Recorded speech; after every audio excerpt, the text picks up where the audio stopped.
Jadi bagaimana kita ingin mengetahui batas maksimal settingan itu sebujur sendok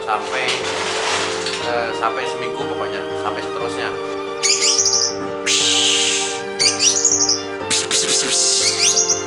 Terima kasih sudah klik video ini, tapi jangan lupa guys, klik tombol subscribe. Dengan subscribe kamu support channel ini untuk upload hampir setiap hari. Ingat, subscribe itu gratis, nggak ada ruginya kamu klik tombol subscribe. Selamat menonton, enjoy.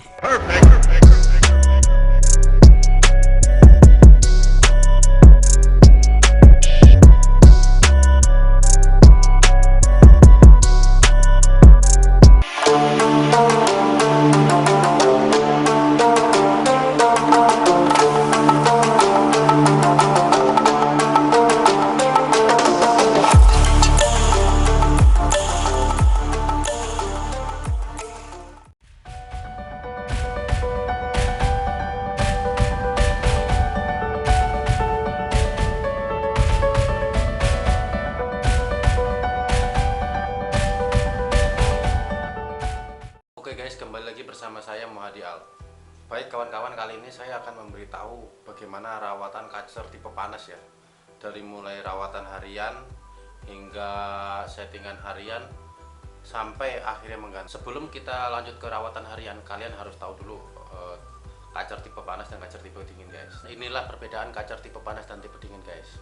Jadi kalau kacer untuk tipe panas itu, kalau dari anakan kalian bisa melihat itu dari ciri kakinya itu berwarna hitam lebam sekali, dan itu hitamnya sangat hitam pekat sekali. Dan kacer tipe dingin itu adalah kacer kakinya itu tidak terlalu hitam dan biasanya agak pudar-pudar gitu guys. Jadi warna itu sangat-sangat mencolok di antara hitam lebam dan hitamnya itu buram dan tidak terlalu hitam-hitam banget. Selain perbedaan kaki, ada juga perbedaan bulu guys. Jadi bulu kacer tipe panas ini dia lebih bukan bulu ya, bodinya itu lebih ke ramping gitu kan, ramping dan langsing. Jadi kalau untuk yang tipe dingin dia lebih ke bodinya itu seperti gemuk gitu ya, jadi besar gemuk gitu seperti itu. Dikarenakan perbedaan di habitatnya, untuk yang kacer tipe panas itu biasanya dia hidupnya di dalam hutan guys, jadi tidak sering terkena matahari secara langsung. Jadi kacer tipe panas itu dia kan habitatnya di dalam hutan guys, jadi dia itu hanya terkena matahari sedikit badannya itu sudah panas, karena dia itu sudah tipe panas karena dia habitatnya di dalam hutan. Dan cenderung biasanya bodinya itu lebih ramping langsing seperti itu, langsing slim. Dan kacer tipe dingin itu biasanya habitatnya di daerah-daerah rawa seperti itu guys, jadi dia itu sering berjemur dan bodinya besar. Biasanya makanannya pun besar-besar di daerah situ, jadi dia bodinya dia lebih gemuk. Jadi itu dia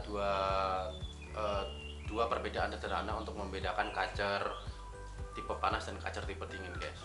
Jadi untuk menu settingan rawatan hariannya guys, terutama di hari-hari biasa, untuk jangkriknya kita bisa setting dengan setting yang maksimal, yaitu dengan cara kalian mencoba memberi jangkriknya itu 8 pagi 8 sore atau 10 pagi 10 sore. Jadi bagaimana kita ingin mengetahui batas maksimal settingan hariannya? Jadi kita melihatnya itu dari kotorannya guys. Setelah kita memberi jangkrik 10 pagi 10 sore, apakah dia ada kotoran purnya? Jika tidak ada kotoran purnya, kalian bisa mengurangi menjadi 8 pagi 8 sore. Jika 8 pagi 8 sore itu belum ada kotoran purnya, kita bisa mengurangi menjadi 7 pagi 7 sore jangkrik guys. Nah, jika di situ kalian sudah melihat kotoran purnya, berarti disitulah batas maksimal settingan burung kacer tipe panas hariannya.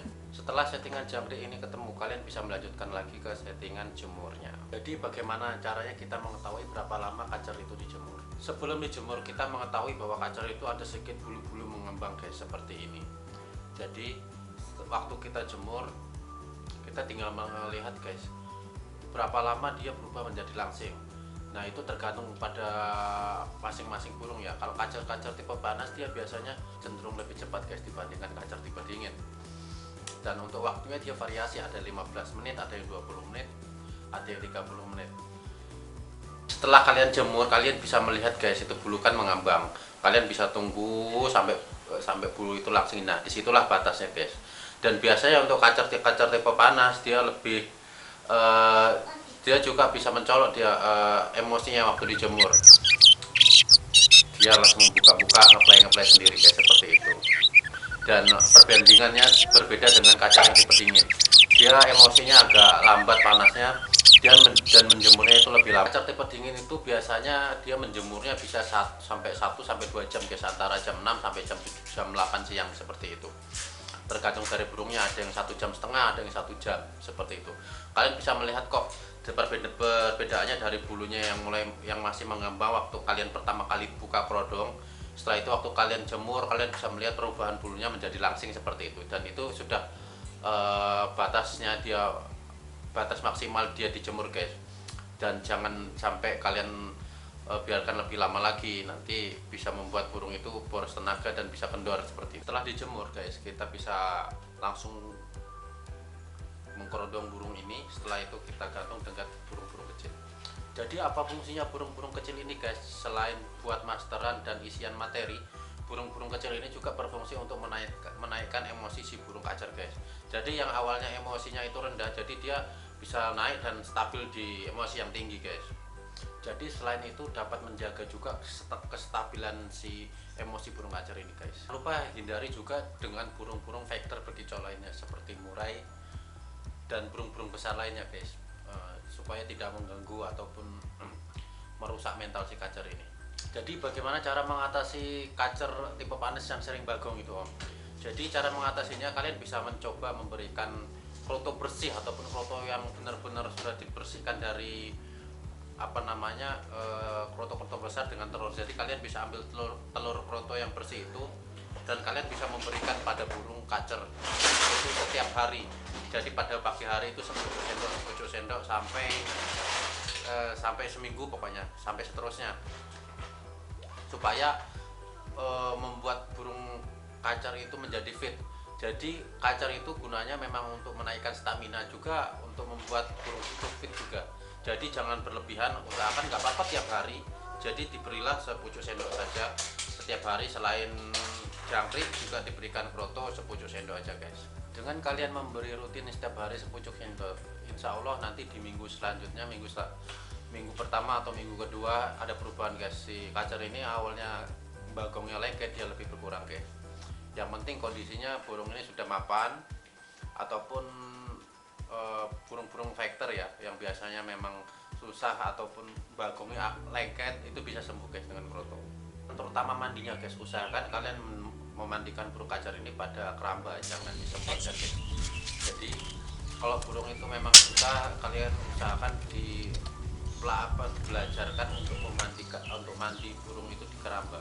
Supaya apa? Supaya burung ini mandi dengan sendirinya. Jadi mandian burung ini kalian bisa lakukan 2 hari sekali. Jadi 1 hari tidak dimaafkan, 1 hari libur, 1 hari dimandikan. Jadi 2 hari sekali dia mandi guys. Dan untuk selanjutnya pada settingan hari seperti biasa, pada pagi hari sampai tidak usah dimandikan, itu dikasih menu yang sebanyak-banyaknya, yang sekuat-kuatnya. Bisa jadi si jangkrik 80 atau si ulat Hongkong itu secukup penuh, itu nggak apa-apa guys kalau dia semampu-mampunya. Jadi batas settingnya itu sampai jam 12. Jikalau ini contoh kalian menggantangnya jam 3 sore, beli tiket jam 3 sore, jadi batas akhirnya itu jam 11 siang. Jadi batas sebelum digantang itu minimal berapa jam ya, 4 jam kurang lebih. Jadi 4 jam sebelum digantang itu jangan sampai disetting sama sekali, supaya apa, dia tidak kekenyangan pada saat digantang di lapangan guys, seperti itu. Jadi untuk setelah settingan harian, rawatan harian, habis itu settingan pagi di hari H. Jadi setelah ini nanti ada lagi settingan lapangan guys. Nah itu wajib untuk burung-burung pemula, bukan burung juara. Kalau untuk burung juara mungkin tak perlu settingan lapangan lah. Mungkin kalau untuk yang burung pemula ini perlu settingan lapangan, sangat wajib sekali. Dan kalian bisa nonton nanti di deskripsi, saya pasang di atas ini ya, kalian bisa nonton nanti. Ini settingan lapangan untuk burung-burung pemula. Karena kalau tidak di setting lapangan, biasanya burung ini cenderung waktu di lapangan tuh bisu, atau mau kerja tapi tidak ngotot, bisa jadi kerja diem kayak gitu guys. Jadi ada juga ritualnya sebelum digantang guys, atau yang disebut dengan setting lapangan. Ya itu dia, ritualnya banyak sekali, macam-macam. dan nanti bisa dijelaskan di video atas ini. Terima kasih sudah nonton sampai selesai. Jangan lupa klik like, subscribe, dan komen di bawah. Ya mohon maaf jikalau banyak kekurangan, kita ini sama-sama belajar. Jikalau sudah yang suhu ataupun sudah mengerti, ya tidak usah menonton. Kita hanya untuk berbagi ilmu. Saya tidak menjadi guru, cuman saya berbagi ilmu. Inilah yang saya dapatkan pada saat saya menggantang. Inilah ilmunya. Seperti itu ya guys. Terima kasih sudah menonton sampai selesai. See you later. Bye. Shh.